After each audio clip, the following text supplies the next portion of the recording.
Shalom, damai di hati, saudara-saudaraku yang dikasihi Tuhan kita Yesus Kristus.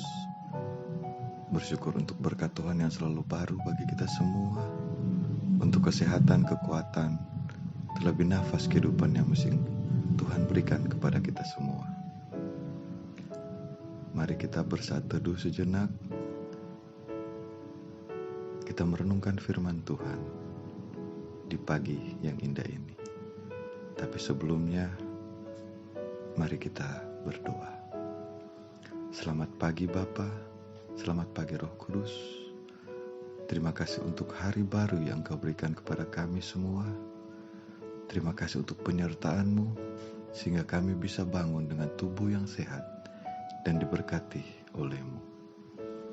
Kami akan merenungkan sebagian dari sabda firman-Mu Tuhan.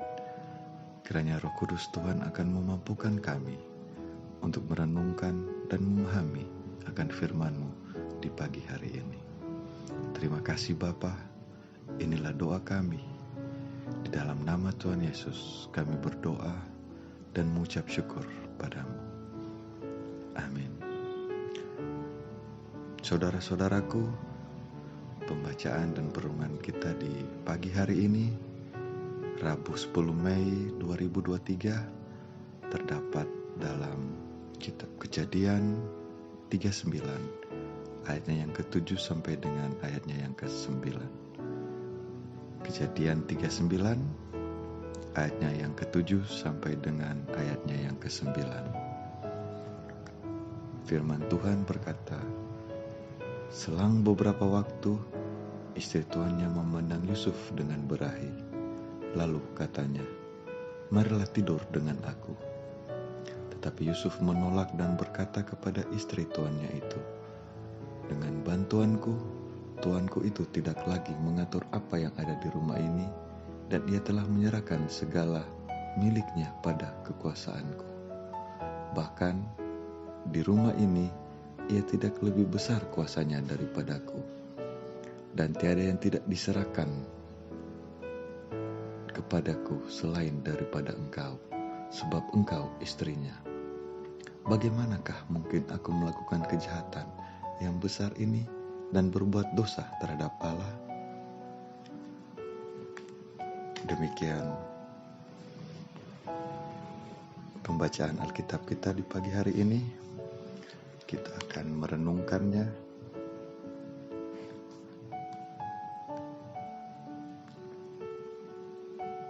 Saudara-saudaraku yang dikasihi dalam Tuhan Yesus Kristus, perenungan kita di pagi hari ini berjudul Jaga Integritas Iman Terhadap Rayuan.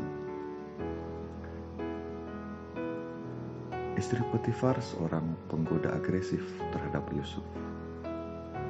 Beruntung, Yusuf memiliki integritas iman yang kuat, menjunjung tinggi nilai, moral, dan etika, sehingga ia menolak rayuan dan godaan istri Potifar.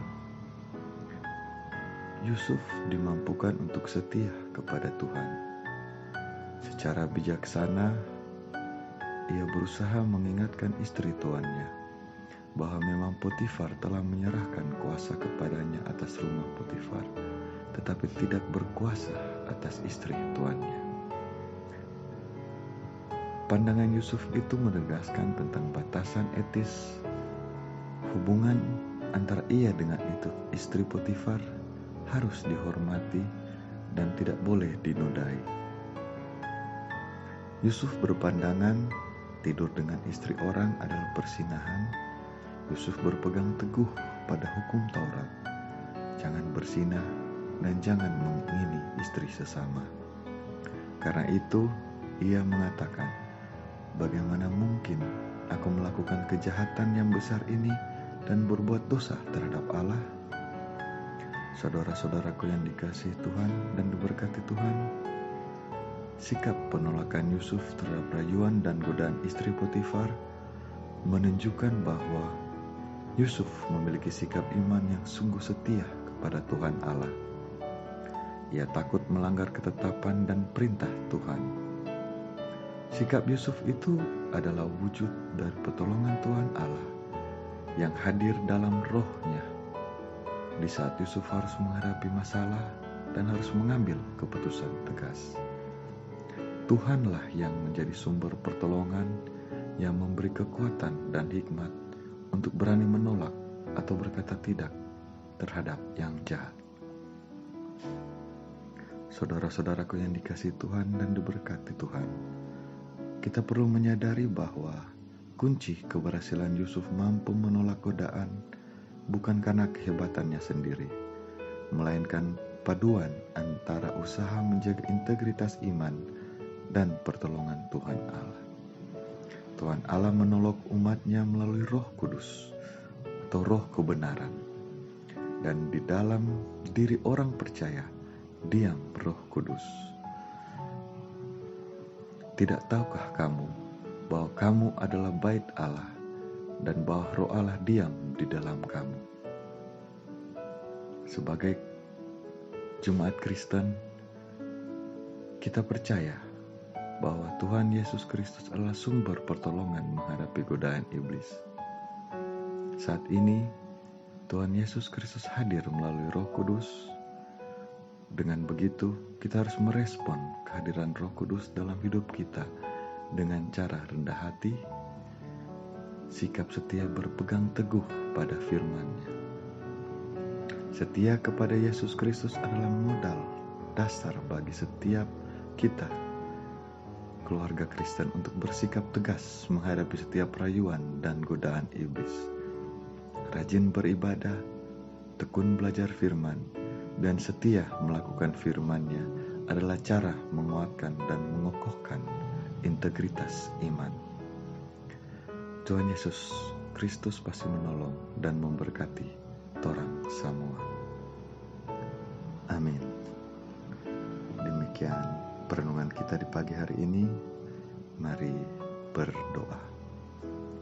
Ya Tuhan Allah, penyertaan-Mu yang memungkinkan kami dapat melewati berbagai pencobaan dalam hidup ini. Kami butuh pertolongan-Mu Tuhan, agar boleh mengembangkan kehidupan kami sebagai orang-orang Kristen, sebagai keluarga Kristen yang sungguh setia kepadamu di tengah godaan iblis. Amin.